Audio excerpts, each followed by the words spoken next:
Auspician este programa.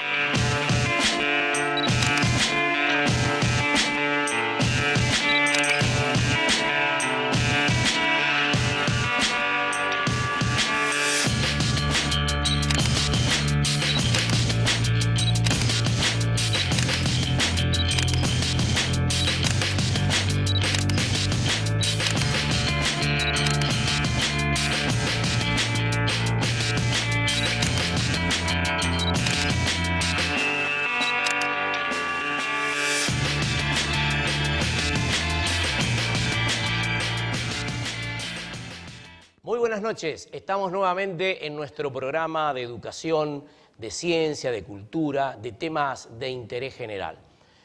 Y este sábado es un sábado especial, continuamos subsistiendo a esta situación de pandemia que vive la Argentina, particularmente todo el territorio provincial, tratando de hacer el programa de la mejor manera posible, con una diversidad de aspectos y de matices diferente a lo que nosotros generalmente estábamos acostumbrados a hacer, pero siempre tenemos la colaboración de todos y de todas que quieren participar en nuestro programa, la música, la voz, los intérpretes, no solamente de la ciudad, sino también de la región. Y en el inicio del mismo debemos decir que justamente días pasados, más particularmente ayer, viernes, se ha resuelto el tema paritario del sector docente de la provincia de Santa Fe. Ha habido por parte del Ejecutivo días pasados una propuesta salarial de incremento y bueno, los docentes a través de su mecanismo que tienen de votaciones ha tomado la decisión de aceptar la propuesta del gobierno provincial. Es decir, que los gremios de la administración pública, de UPCN y de ATE, juntamente con el sector docente de gestión pública y gestión privada, han aceptado la propuesta del gobierno provincial.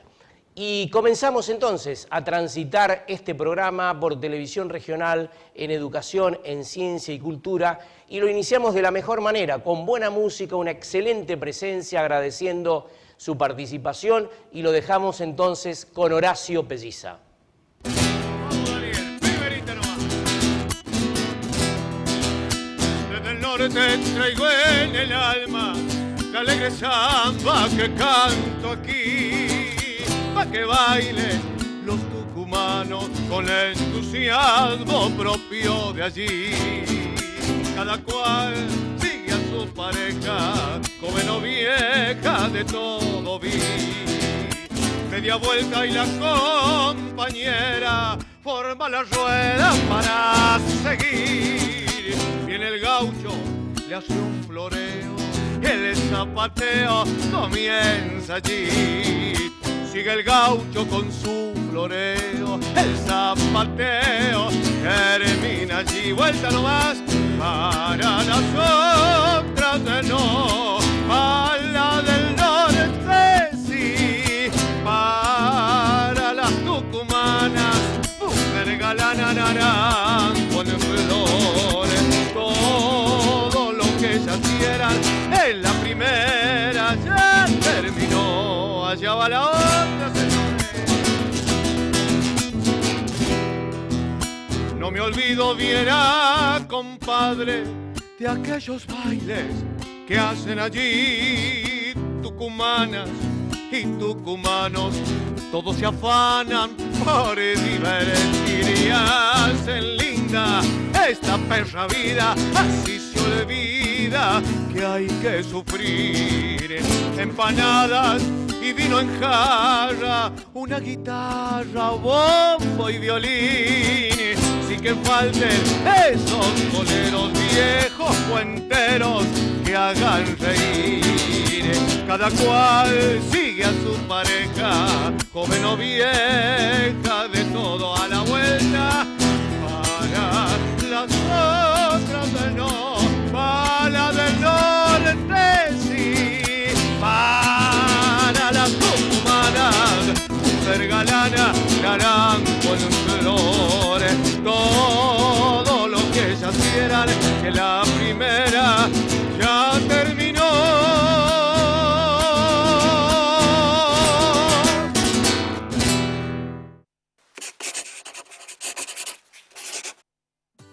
AMEN, Asociación Mutual de la Educación Nacional, siempre ofreciendo los mejores servicios a sus asociados. Corrientes 370-448-0240, Rosario. Fuimos los primeros en sesionar de manera virtual. La pandemia nos aísla. La democracia nos une. Consejo Municipal de Rosario. Comitato Italiani all'estero. Trabajando junto a la colectividad. La Municipalidad de Capitán Bermúdez y su intendente Daniel Sinali, siempre junto a la educación, la ciencia y la cultura. Escuchar para legislar, dialogar para garantizar derechos y construir una provincia más justa. Cámara de Diputados de la provincia de Santa Fe. AMET, Asociación del Magisterio de Enseñanza Técnica, la verdadera defensa de la educación técnica.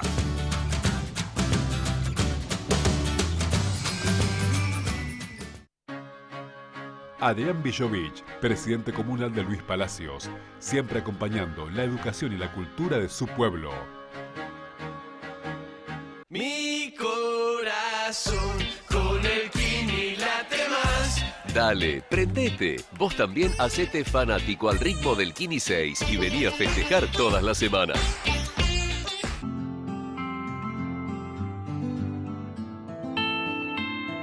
Y esta pandemia es cuando más ha dado resultado de parte de la gente, la colaboración de parte del movimiento, como también de la parte de gobierno y municipio y desarrollo social.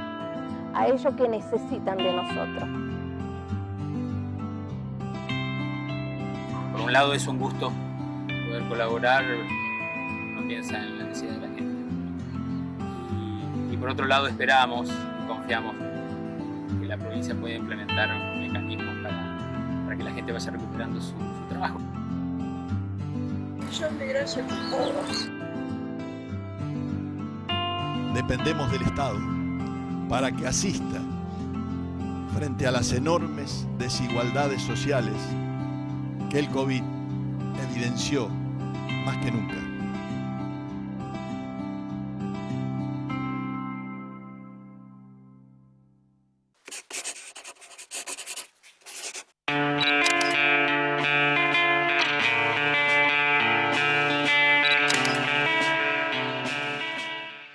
En el desarrollo de nuestro programa vamos a abordar una temática que en los últimos tiempos ha tomado un auge sustantivo, como es la telemedicina, ¿no?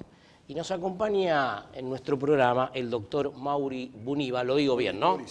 Muy bien, gracias por estar, doctor, con nosotros. Un gusto por la invitación. Bueno, evidentemente esta pandemia nos ha llevado a modificar una serie de conductas sumamente importantes. Siempre decimos la educación, la cultura, la salud, que fundamentalmente se basaba en la presencialidad, se ha transformado mucho ahora justamente en la virtualidad. Y en relación a la virtualidad, la telemedicina, en primer lugar, ¿qué significa la telemedicina y cuál es su historia fundamentalmente, doctor? Bien. La telemedicina es algo que, como vos bien dijiste, entró muy en auge en la realidad de la población en este último tiempo, obligados por la realidad de la pandemia, que nos hizo cambiar un poco el paradigma de la forma de atención que teníamos, como vos decías, de la presencialidad, pasamos a esta virtualidad. Ahora, la telemedicina no es algo nuevo, algo que se vino a descubrir con la llegada de la pandemia. Telemedicina creo que tiene una historia muy larga, que se fue haciendo de distintas maneras a lo largo de la historia de la medicina misma, ya que, a ver, de los médicos que hoy estamos trabajando, ¿quién no ha hecho alguna vez, no ha respondido alguna vez consultas telefónicas, consultas a través de un mail, hoy más cercano, consultas a través de WhatsApp? Y esas también son formas de telemedicina. Claro, claro. Hoy, bueno, la virtualidad nos ha obligado a tener que acceder a algunos sistemas que son un poco más complejos con respecto a la forma de hacer telemedicina, porque es necesario comenzar a formalizarla de alguna manera. Estas formas que yo te contaba recién de telemedicina eran cuestiones informales, donde el médico, en una relación ya establecida con su paciente, tenía una relación a través de alguna tecnología que se lo permitía. que hace muchos años se hacía mediante correos. También Claro. existía, también era una forma de hacer telemedicina. Hoy en día nos encontramos con que la población tiene que acceder a un servicio médico donde tal vez no esté el vínculo con el profesional ya establecido, que es una cosa muy importante en telemedicina. Cuando uno tiene un vínculo con el paciente, es mucho más fácil hacer telemedicina. Ahora, cuando uno no tiene el vínculo creado con el paciente, es muy difícil poder hacer un diagnóstico con toda la seguridad que uno tiene que tener. Entonces, bueno, viene esto de tener que formalizarlo. Y empezamos a ver que en el mercado de la medicina, porque hoy en día tenemos que hablar que es el mercado de la medicina, empiezan a pulular una serie de sistemas que se ofrecen para poder hacer telemedicina. Algunas obras sociales han diseñado el propio, algunas empresas directamente de informática han diseñado su propio sistema, y hay otros, por ejemplo, el PAMI está pronto a lanzar un sistema que le es propio también para PAMI. Qué bueno, ¿con qué chocan estos sistemas hoy en día para poder tener mayor difusión y mayor penetración en lo que es el mercado de la medicina? Chocan con el hecho de que las redes que tenemos de comunicación, informática sobre todo, no son lo que necesitamos para poder tener un enlace seguro Claro. y a tiempo con la gente que lo necesita. Y doctor, y por ejemplo, la base de datos de los pacientes justamente a través de la telemedicina, que son datos privados, secretos entre el profesional y el paciente, ¿está basado en alguna legislación nueva, moderna, o se está trabajando en legislar puntualmente este nuevo sistema mucho más profundo, más avanzado de telemedicina? Hay alguna legislación respecto de telemedicina en Argentina. Hoy ya está propuesto y legislado para que lo usen fundamentalmente los centros de mayor nivel de complejidad para acceder a lugares donde no se puede tener acceso por cuestiones muchas veces geográficas, otras veces económicas, de determinados profesionales que no están cercanos al lugar donde vive el paciente. Por otro lado, hay una ley que tiene que ver con el resguardo de datos personales y con el resguardo de documentos públicos que están asimilándose para que estos sistemas lo puedan utilizar. Es decir, una historia clínica es un documento público, por supuesto los datos del paciente están bajo el resguardo del secreto médico, así que cualquier sistema que utilicemos de telemedicina, en esto que hablamos de formalizarla, deben tener contemplado todo lo que tiene que ver con el resguardo de datos informáticos. Tiene una serie de contraseñas y de registros que hay que hacer inicialmente para que el médico pueda empezar a trabajar con esos sistemas y que el paciente sepa que tiene resguardado con lo máximo que se puede hoy en día. Vos sabés que hoy en informática pueden hackear el Pentágono en Estados Unidos, o sea que pueden entrar en un sistema con alguna tecnología. Pero hay un mínimo de requerimientos que hay que cumplir. Y ahora, doctor, es un cambio cultural, porque el médico es como el maestro, ¿no? Es decir, la relación más importante es la afectiva, la emocional, el estar y verse uno y el otro. Y en relación a esto, bueno, hay un sistema moderno, tecnológico.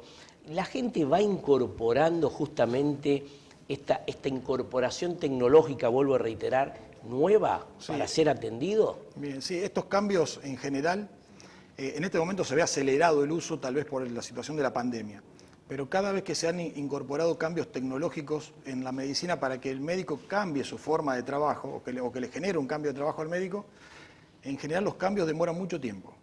Yo le digo siempre es un cambio casi generacional. Necesitamos entre 10 y 15 años para que el médico adapte su forma de trabajo al nuevo paradigma de trabajo. Nos ha pasado ya hace unos 15, 20 años atrás, con algunos sistemas informáticos que tuvimos que empezar a utilizar en los consultorios a requerimiento de las obras sociales y prepagas, porque era necesario para poder hacer un mejor seguimiento del paciente y necesitan tener control de su empresa. Entonces era necesario que tuviéramos acceso, los médicos empezáramos a usar algunos sistemas. Si bien eran muy sencillos y de muy fácil uso, la mayoría de los consultorios en ese momento no tenían una computadora disponible. Hoy en día prácticamente no queda consultorio que no tenga una computadora, además con la facilidad que han generado los teléfonos, los nuevos smartphones que tienen muchísimas posibilidades de utilizarse y a veces ni siquiera es necesaria una computadora en el consultorio. Yo en mi consultorio utilizo una herramienta informática como historia clínica y he tenido ocasiones en las que la conexión de internet no ha sido suficiente, no ha estado la conectividad Sí, hay un problema necesaria. de conectividad, evidentemente. Bueno, y he tenido que utilizar el teléfono. He usado el mismo programa de la computadora en el teléfono, explicándole al paciente que no estoy jugando mientras o mirando otro tipo de mensajes mientras está hablando conmigo, sino que simplemente es la herramienta que utilizo para dejar registro de la historia clínica. Y por ejemplo, doctor, ¿cuál sería la diferencia entre la telemedicina y la telesalud, por ejemplo? Una diferencia muy técnica, en realidad. Telesalud es lo que hacemos desde un programa, por ejemplo, de televisión, claro, donde hablamos fundamentalmente de lo que es la promoción y la prevención. Cuando hablamos de cómo hacer vida sana o cómo prevenir enfermedades a la población en general. Es decir, que abordaría temáticas generales, claro, de la salud, por ejemplo. Exacto. Y la telemedicina es la medicina dirigida, claro, a un paciente determinado. Bueno, si usted me permite, le voy a dejar pendiente una pregunta, vamos a una pequeña pausa y después seguimos hablando. ¿Cuáles son las ventajas justamente de este sistema nuevo, moderno, o las desventajas si las tiene en relación a la telemedicina? Pero me la contesta después. Nosotros vamos a una pausa y después seguimos haciendo esta charla tan interesante en relación a la telemedicina en estos momentos de pandemia en la República Argentina.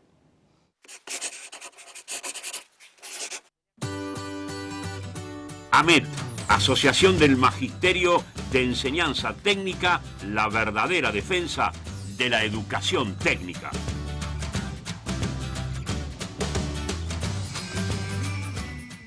En Rosario nos seguimos cuidando. Porque la pandemia no terminó. Porque estamos atravesando un momento muy complejo. Porque tenés que cuidarte para cuidar a todos. Porque hay medidas dispuestas por las autoridades sanitarias que debemos tener en cuenta. Porque es clave que te lave las manos. Porque debemos usar barbijo cuando salimos de casa. Porque es fundamental mantener el distanciamiento social. Porque debemos posponer las reuniones afectivas por 14 días. Porque es necesario comprometernos con la salud de todos y todas. Porque vos, yo, nosotros y ellos somos imprescindibles. Porque cuidarnos depende de todas y todos. Si hacemos todas las cosas bien, pronto volveremos a abrazarnos.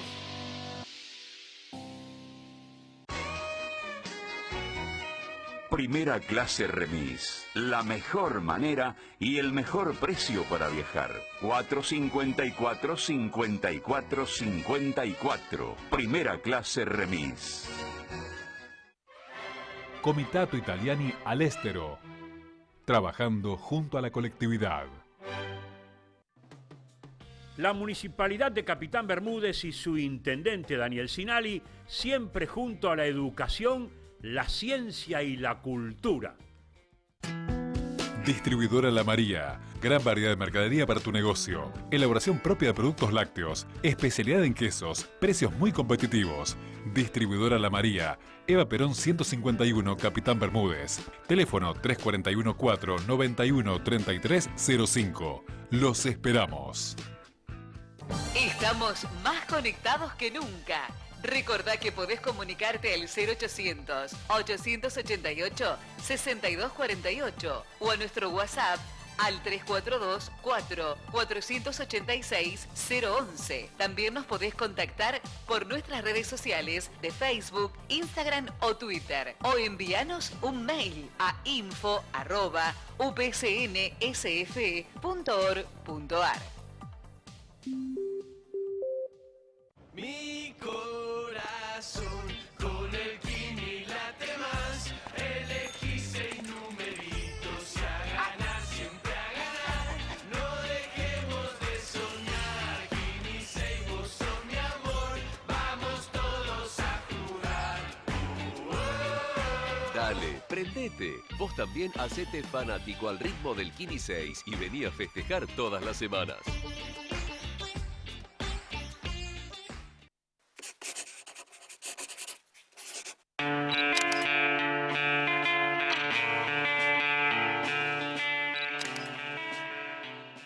En la continuidad de nuestro programa vamos a seguir hablando de telemedicina, un tema tan apasionante, pero ahora estamos en contacto vía Zoom con la secretaria de Deportes de la provincia de Santa Fe, Claudia Giacone. ¿Qué tal, secretaria? ¿Cómo le va?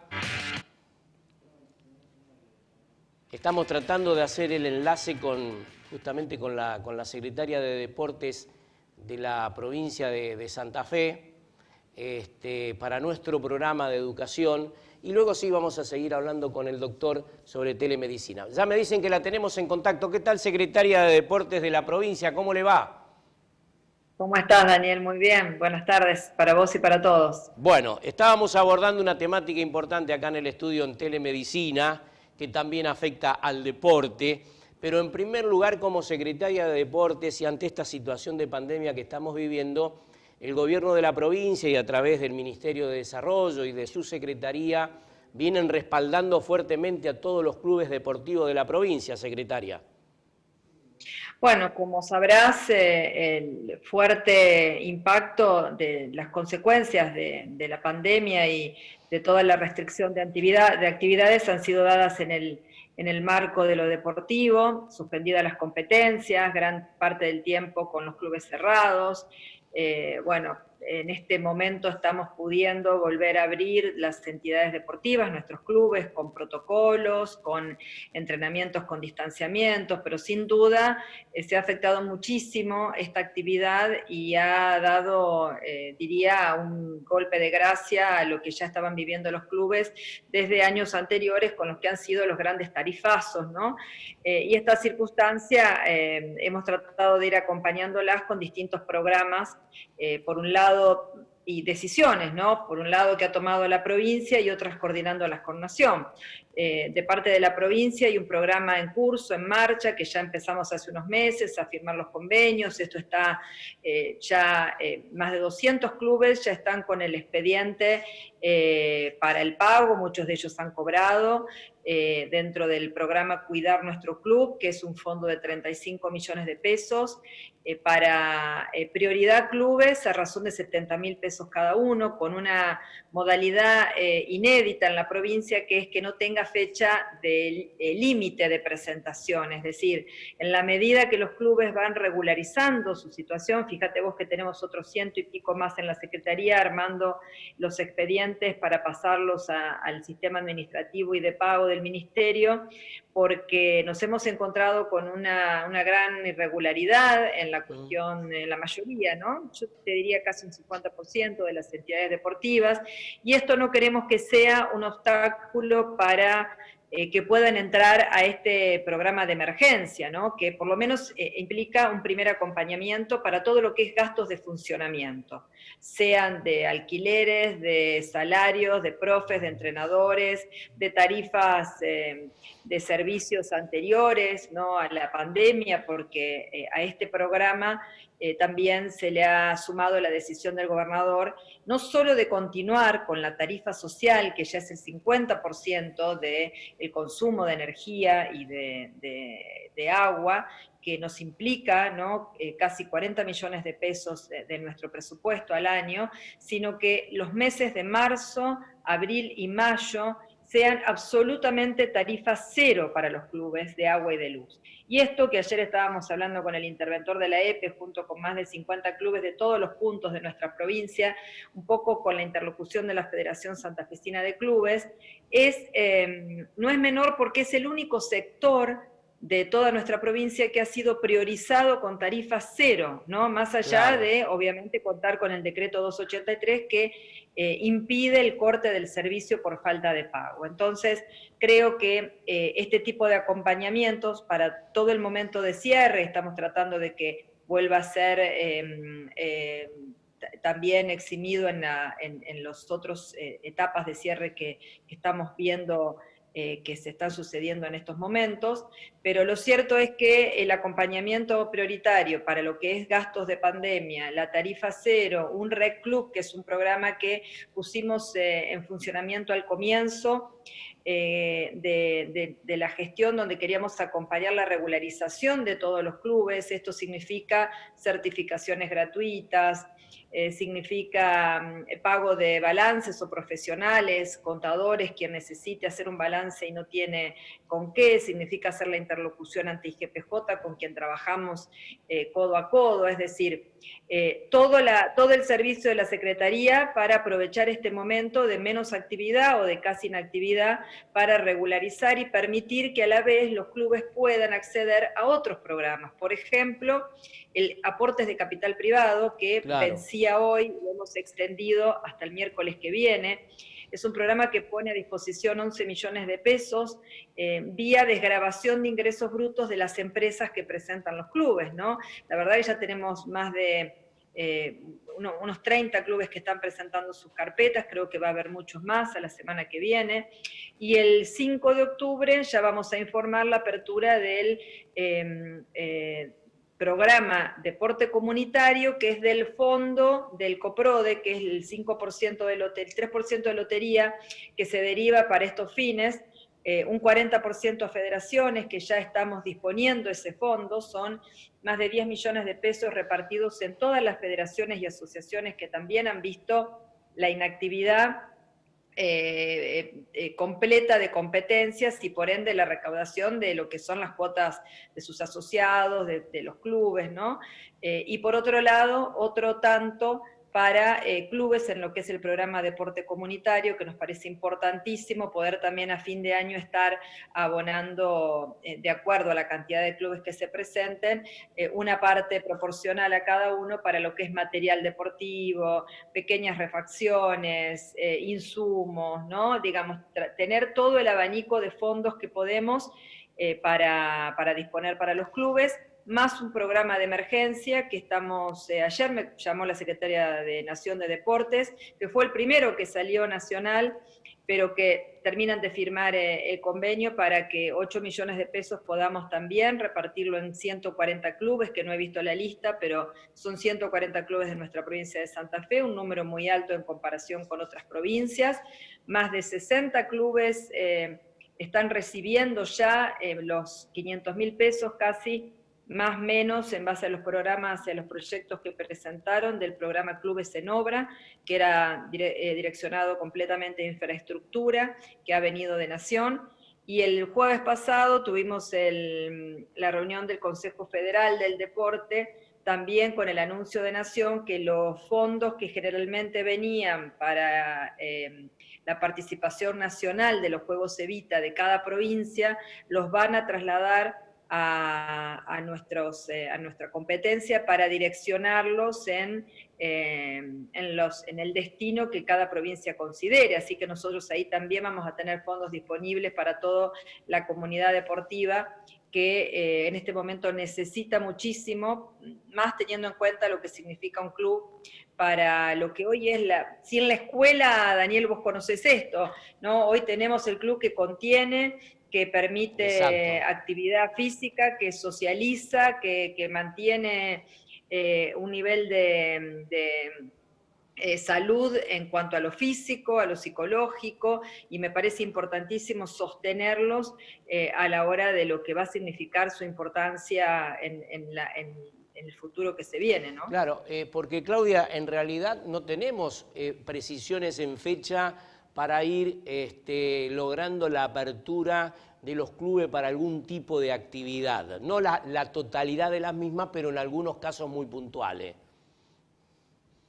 No, claro, el mundo vive una incertidumbre enorme. Lo que sí te puedo decir que esta gestión, y en esto estoy, la verdad, muy satisfecha, porque todo el equipo de la Secretaría de Deportes, trabajando desde aquel momento de la primera cuarentena, de fase 1, bien cerrada, con las federaciones, las asociaciones, logramos hacer un protocolo base que, sentándonos con salud, nos permitió a Santa Fe, como una de las primeras provincias, que pudo abrir todas sus disciplinas deportivas en aquel 8 de junio, ¿no? Es decir, nosotros llevábamos 3 meses de posibilidad de apertura de clubes con el decreto 474, para que no determinada disciplina, habrás escuchado, bueno, en tal provincia empezó el tenis, o el golf, o el ciclismo.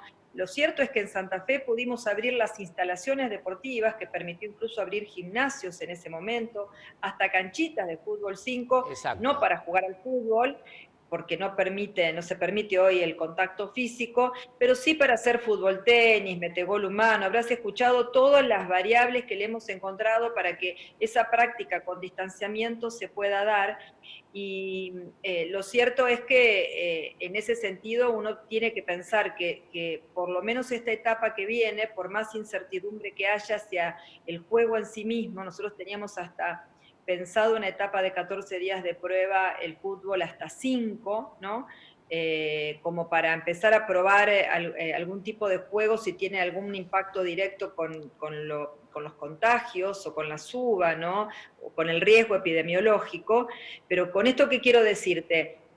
No sentimos que podemos con los protocolos, en la medida que toda la dirigencia deportiva los ha cumplido y se ha comprometido y ha tenido una responsabilidad enorme, porque han sido mínimos los contagios que se han dado por la actividad física. Sí, los de rebote, pero los de rebote vos después podés, la trazabilidad te permite aislar al grupo que estuvo en conjunto y no cerrar la institución. Entonces, uno puede pensar que puede avanzar en distintas fases cuando lo permite la situación, y creo que también ese motivo permitió que dentro de las actividades que hoy vuelven a estar permitidas esté la actividad física con esos protocolos estrictos que hacen de que tengamos al menos la posibilidad, cumpliéndolos, restringiendo horarios, a veces, bueno, restringir edades es odioso, pero tiene que ver con restringir circulación sin tratar de afectar a la actividad. Me parece que eso nos permite pensar dentro de la situación difícil que tenemos, mantener la posibilidad del entrenamiento deportivo y la actividad física como algo indispensable para la salud pública también, ¿no? Hay un aspecto muy importante que vienen desarrollando a través de la Secretaría de Deporte de la provincia, que es la capacitación online para dirigentes de los clubes, ¿no? Que me parece sumamente importante, Claudia. Bueno, vos habrás visto la cantidad de suscriptores a las capacitaciones. Por un lado, las que vienen de Nación, que las hemos replicado y hemos tenido, bueno, cerca de 1000 inscriptos en cada una de ellas. Son cursos autoadministrados, que realmente es lo más importante, porque vos lo podés abrir y ver, leer o ver los videos, incluso hacer pequeñas evaluaciones en los momentos en que vos tenés tiempo, no que tenés que estar en determinado horario porque es una charla o un Zoom y no todos pueden, sino que le hemos agregado en este momento un curso muy interesante y valoro el trabajo de los profesionales del CEMEDEP, que es el Centro de Evaluaciones Médicas Deportivas que tiene la Secretaría, profesionales de alto nivel, tanto en Rosario como en Santa Fe, ¿no? Kinesiólogos, cardiólogos, psicólogos, entrenadores, que han preparado un curso especial para este momento de pandemia, para dirigentes, para entrenadores, que son los módulos que están por salir, para entrenadores y para deportistas, teniendo en cuenta cómo reparar muchas cosas que han sucedido por la pandemia, por la inactividad, ¿no? Por la no continuidad del entrenamiento, sobre todo en el alto rendimiento, cuáles son las lesiones más frecuentes, en esto, Daniel, la verdad que yo siento que estamos haciendo un aporte enorme, son profesionales de primera línea que están advirtiendo sobre algunas cuestiones, ¿no? Esta semana me llamaba un presidente de un club, fíjate vos la dirigencia a veces que tenemos, en este caso del interior, que se había abocado a escuchar, ¿no? Todos estos videos muy interesantes y que estaban implementando mucho de lo que decían en su club, ¿no? Por ejemplo, ¿no? Un deportista que ha padecido la enfermedad, luego es muy necesario una ficha, como estás hablando recién de la telemedicina, de una ficha cardiológica de apto para poder volver al entrenamiento, por ejemplo. Cosas que para aquel que está todo el día en una institución, también entrenarse en esta nueva situación y no cometer errores, ¿no? Entonces creo que son importantísimos este nivel de cursos y de capacitación que podemos hoy estar acompañando, un momento donde las decisiones también afectan absolutamente a la salud y donde el deporte tiene que también estar muy atento a lo que ocurre en lo que es la vuelta y lo que necesitas para la vuelta, ¿no? Esto de decir, bueno, necesitas un tiempo hasta volver a la competencia. Exacto. Por eso quizás la excepción de los olímpicos, de los seleccionados nacionales, hay una gran atención puesto en esto y estamos trabajando en distintos aspectos en la Secretaría, creo que abocados sobre todo a las circunstancias especiales que tenemos en este momento. Secretaria, ha sido muy amable por participar en nuestro programa, ¿eh? No, un gusto, como siempre, Daniel. Un saludo a todos. Gracias, muy amable. Nosotros vamos a una pequeña pausa y seguimos hablando de telemedicina en educación, ciencia y cultura.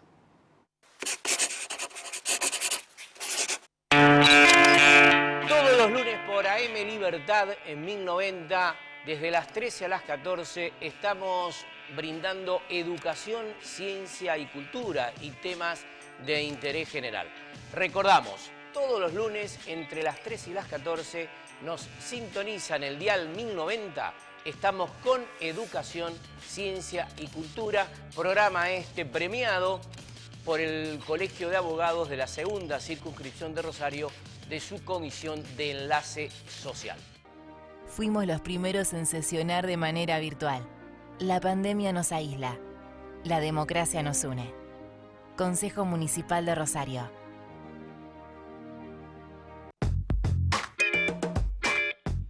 Alberto Fantini, secretario general del Sindicato Industria de la Carne de Rosario y a nivel nacional, defendiendo los derechos e intereses de los trabajadores del gremio. Mi corazón con el Kini late más. Elegí 6 numeritos y a ganar, siempre a ganar. No dejemos de soñar. Kini 6, vos sos mi amor. Vamos todos a jugar. Dale, prendete. Vos también hacete fanático al ritmo del Kini 6 y vení a festejar todas las semanas.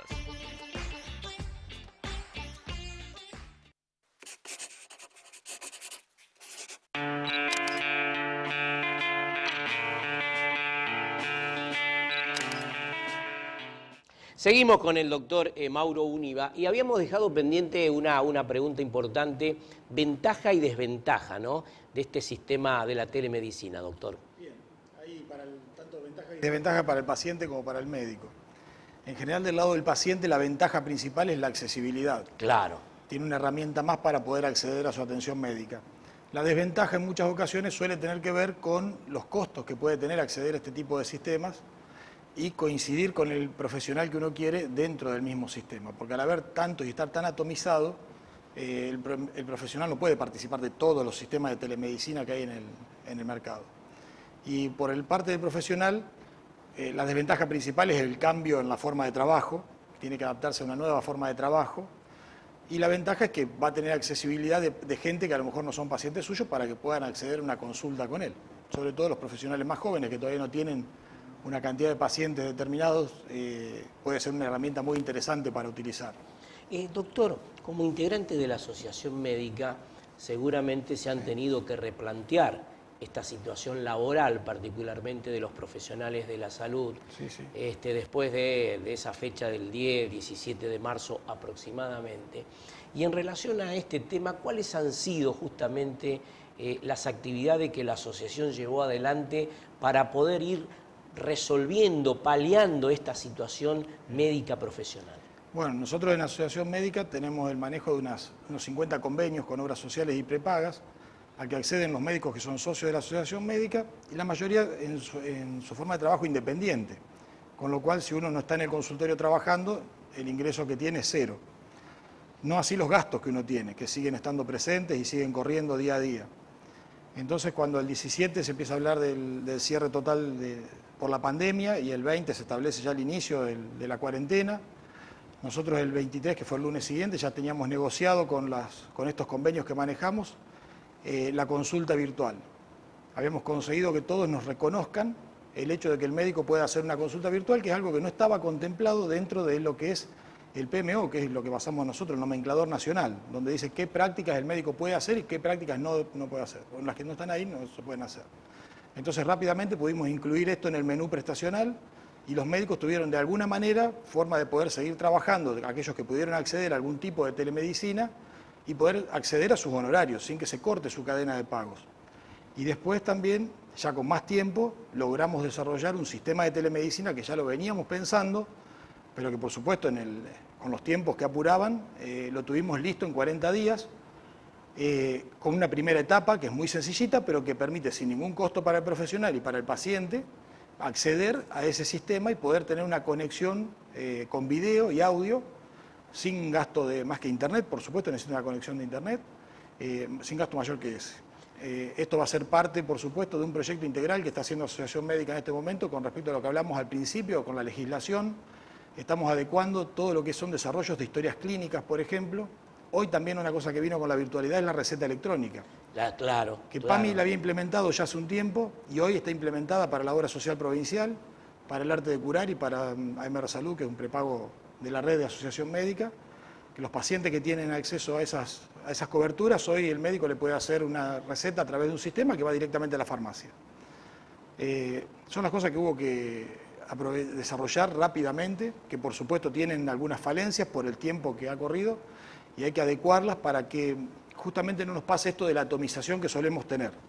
Porque si uno mira, hay prepagas que tienen sus sistemas propios y nosotros ya logramos de alguna manera dentro de la asociación generar que los sistemas de registro que nos pedían las prepagas, cada una con el suyo propio, juntarlo en un solo sistema. Entonces hay un sistema que es de Asociación Médica de Rosario, a través del cual se cargan todas las prestaciones de todas las prepagas y obras sociales que tienen convenio con la asociación.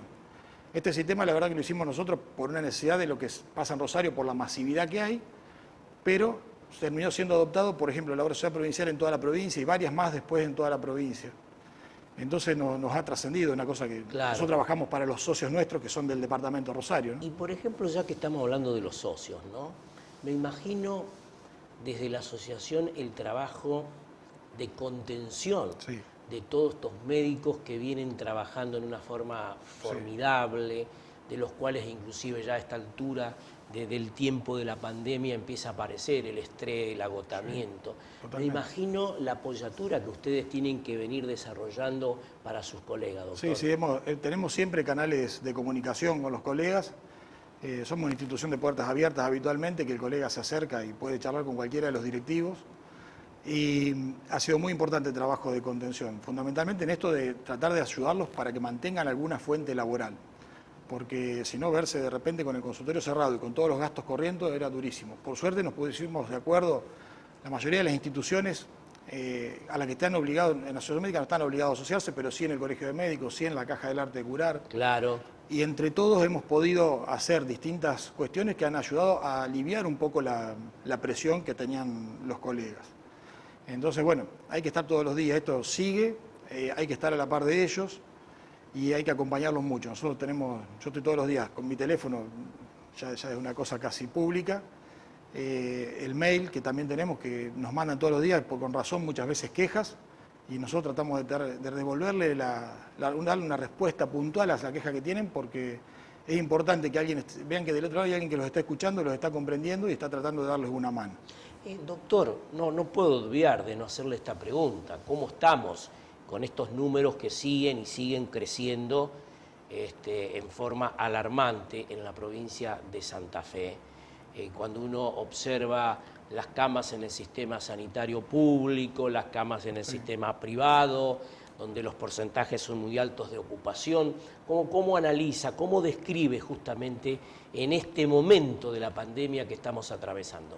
Es un momento el más complejo de todos los que nos han tocado, o sea, se ha hecho mucho trabajo hasta acá para tratar de evitar que llegara este pico que tenemos en este momento. Realmente, algunos dicen, ¿y para qué hicimos todo lo previo? Es una pregunta recurrente. Si no hubiéramos hecho todo lo previo, este pico nos hubiera tomado hace 2 o 3 meses atrás con un sistema que no estaba ni cerca de lo preparado que está hoy para recibir esta cantidad de pacientes. Con muchos menos pacientes nos hubiéramos saturado, porque no teníamos la cantidad de camas, no teníamos la cantidad de respiradores y fundamentalmente no teníamos el suficiente recurso humano formado para atender esta cantidad de pacientes, que fue lo más difícil de todo. Ante una enfermedad nueva también. Ante una enfermedad nueva y donde te puedo asegurar que tanto la provincia como el Colegio de Médicos han hecho un trabajo extraordinario formando a profesionales que no son del área específica de la terapia intensiva o de la anestesiología, que son los que están más preparados para manejar respiradores, sino que han hecho que cardiólogos y otros especialistas que tenían algún acceso a la terapia intensiva hayan adecuado su formación a poder estar en una terapia intensiva de cuidados críticos para esta enfermedad. Doctor, en el final, la conciencia y responsabilidad social de la sociedad, ¿ha entendido cuadro de situación de gravedad de la enfermedad? Es variable. Hay gente que ha entendido muy bien y ha hecho un esfuerzo extraordinario y lo sigue haciendo, aunque vea que los otros no lo hagan. Es decir, se plantean, yo desde mi lugar voy a hacer todo lo que esté a mi alcance. Y creo que eso es lo que más suma en todo esto, porque realmente necesitamos la responsabilidad social para evitar los contagios. No hay posibilidad de que salgamos exitosos de esto sin la responsabilidad social. Y tal vez es la herramienta más difícil que tenemos para utilizar. El tema lamentablemente se politizó mucho de inicio, hay mucha gente que no entendió bien de qué se trataba esto. A mí me tocó porque justo por una situación personal no estaba en el país en el momento que arranca la pandemia en Italia, yo estaba cerca de Milán, pude ver en primera fila lo que es que la pandemia tome a un sistema de salud no preparado, no preparado para recibirla. Y ver lo que sucede con gente que llegaba a la puerta de un hospital donde no había forma de hacerlo pasar para atenderlo y terminaban falleciendo en la puerta del hospital sin atención médica. Y después la otra, fallecían tantos que no había dónde ponerlos, porque todo se dio en el mismo momento. Después Italia, con un trabajo muy importante desde la salud pública y desde el gobierno, logró enderezar el rumbo y hoy tienen un nivel que se estabilizó de contagios que permite que el sistema de salud le pueda dar respuesta a ese número de contagios. No es que van hacia el cero, pero bueno, han logrado un equilibrio, que es a lo que tenemos que tender nosotros. Yo sé que no vamos a poder llegar al cero de contagios, por más responsabilidad social que tengamos, porque el virus es muy contagioso y cualquier pequeño error que uno comete hace que uno se contagie. Y contagie enseguida a otros porque demora en manifestarse. Entonces hay que tratar de encontrar esto, el equilibrio que necesita el sistema para evitar saturarlo. Con eso ya estaríamos en una muy buena posición para afrontarlo. Doctor, ha sido muy amable por estar con nosotros en nuestro programa. Ha sido un gusto estar con ustedes. Nosotros vamos a una pequeña pausa, seguimos desarrollando nuestro programa de educación, de ciencia, de cultura. Programa que ha sido distinguido en su debido momento por el Colegio de Abogados de la segunda circunscripción a través de su comisión de enlace. Vamos a una pequeña pausa y entramos en la recta final del programa. Amén, Asociación Mutual de la Educación Nacional, siempre ofreciendo los mejores servicios a sus asociados. Corrientes 370-448-0240, Rosario. Fuimos los primeros en sesionar de manera virtual. La pandemia nos aísla. La democracia nos une. Consejo Municipal de Rosario. Comitato Italiani all'estero, trabajando junto a la colectividad. La Municipalidad de Capitán Bermúdez y su intendente Daniel Sinali, siempre junto a la educación, la ciencia y la cultura. Escuchar para legislar, dialogar para garantizar derechos y construir una provincia más justa. Cámara de Diputados de la provincia de Santa Fe. AMET, Asociación del Magisterio de Enseñanza Técnica, la verdadera defensa de la educación técnica.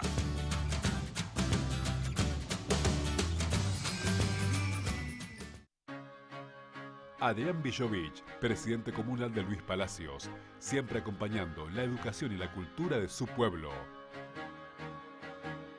Mi corazón con el Kini late más.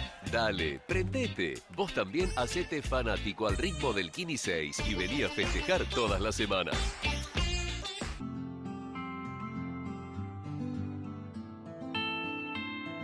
Y esta pandemia es cuando más ha dado resultado de parte de la gente, la colaboración de parte del movimiento, como también de la parte de gobierno y municipio y desarrollo social.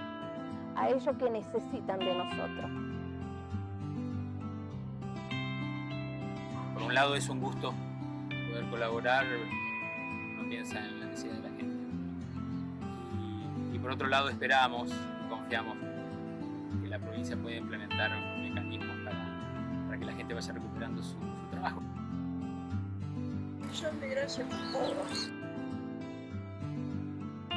Dependemos del Estado para que asista frente a las enormes desigualdades sociales que el COVID evidenció más que nunca.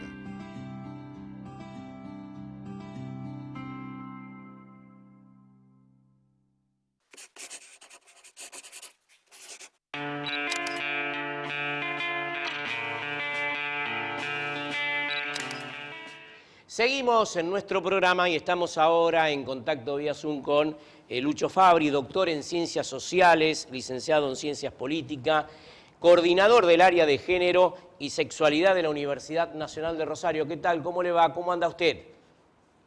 ¿Qué tal? Muy bien. ¿Cómo están? Es un gusto.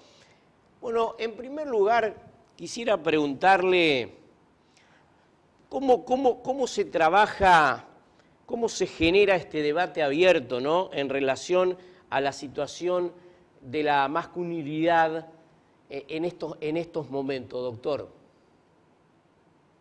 Bueno, depende en general mucho del espacio, del ámbito, de los interlocutores, pero en principio partimos de la base de que no es una reflexión muy sencilla, de que los varones en general tenemos resistencias a hacer un proceso de reflexión más en clave crítica, autocrítica, en relación a las masculinidades, porque en general solemos pensar que son diferencias de carácter natural, biológico, o de personalidad, ¿no? Y un poco la intención de hacer este proceso de reflexión tiene que ver con introducir la mirada que nos aportan los estudios de género para poder comprender que la masculinidad también es una construcción social, que hay que poder situarla históricamente y hay que poder identificar cuáles son las desigualdades, las violencias, los mandatos que se ponen en juego en relación a la construcción de estas formas de ser varones en la sociedad.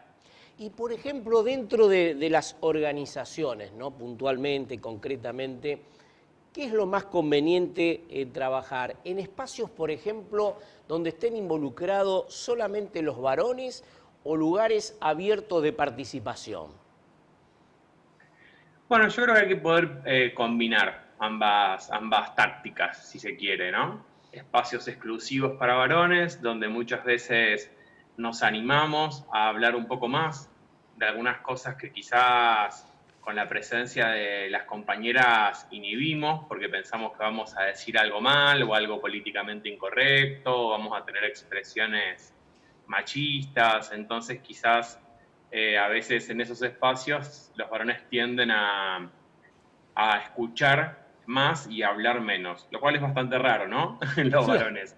Por eso muchas veces cuando se dan espacios mixtos y los varones asumen este lugar de silencio, las compañeras también se ponen como exigiendo que los compañeros asuman la palabra y digan qué es lo que piensan. Y a veces para llegar a esos momentos de intercambio mixto es necesario que los varones demos algunos pasos previos y estemos en mejores condiciones de poder, digamos, dialogar en esos espacios sin ponernos a la defensiva, sin sentir que cada una de las reflexiones críticas que hacen las compañeras son ataques hacia los varones. Hay que crear las condiciones para que esos espacios sean efectivamente productivos y pedagógicos, y eso requiere muchas veces ir combinando estrategias de trabajo de forma separada y de forma mixta también. Ahora, los varones, desde su nacimiento, justamente tienen una construcción de por sí originaria masculino. Y estamos viviendo en un momento para bien, por supuesto, de los movimientos feministas que se viven en el mundo, particularmente también en la Argentina. Y en relación a este tema, doctor, ¿cuál sería justamente el rol del varón, por ejemplo? ¿Cuál sería el rol del varón respecto a, perdón? ¿Cuál sería el rol del varón ante estos movimientos feministas para bien que estamos atravesando en esta sociedad actual? Perfecto.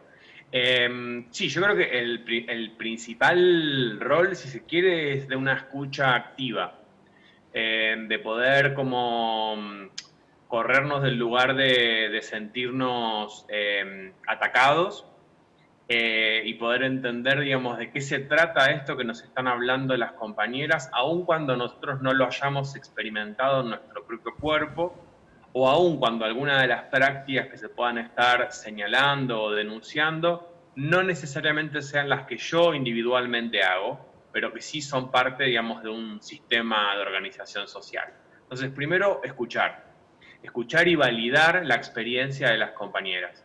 Y en segundo lugar, creo que lo más importante es ver cómo esa mirada que nos aportan las compañeras se transforma en una perspectiva desde la cual analizar nuestras prácticas cotidianas, ver en qué medida estamos en nuestros vínculos a diario, llevando adelante relaciones de reciprocidad, de consentimiento, de equidad, de justicia, para acercarnos a los planteos que los feminismos nos convidan.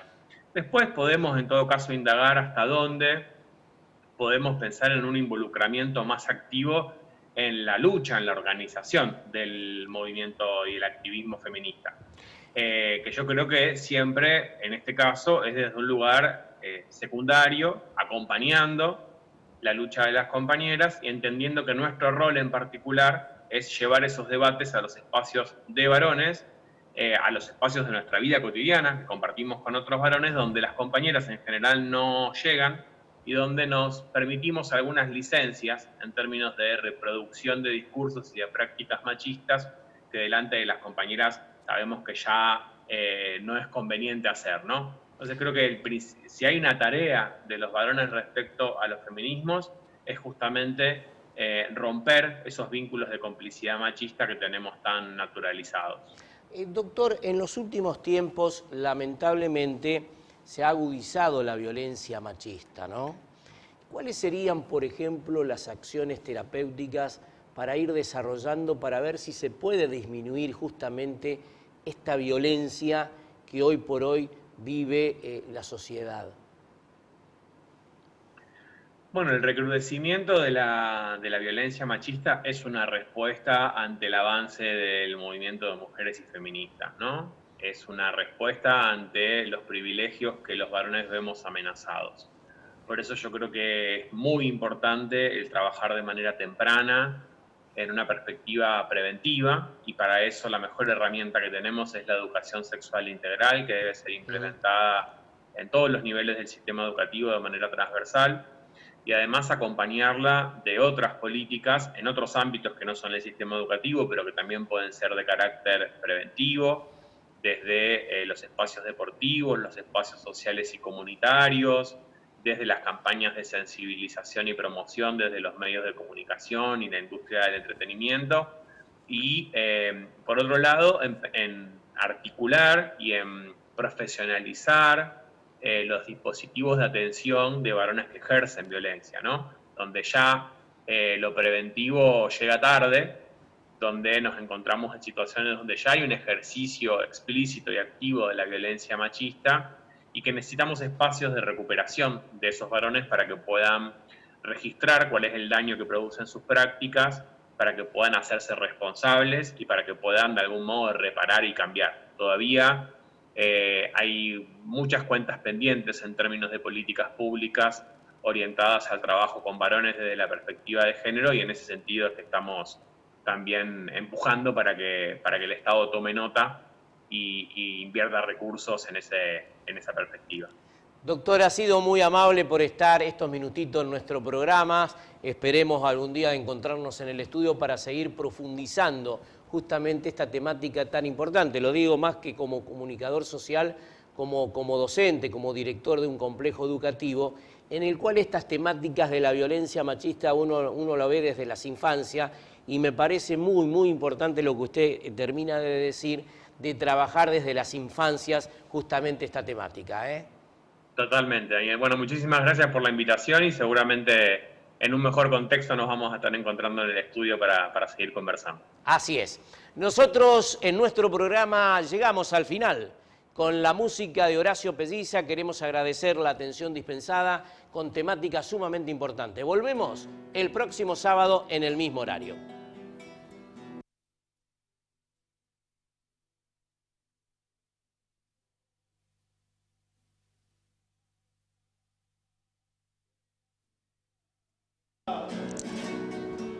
Porque la vida misma es todo un se calla el cantor, muere el espanto, la esperanza, la luz y la alegría. Si se calla el cantor, se quedan solos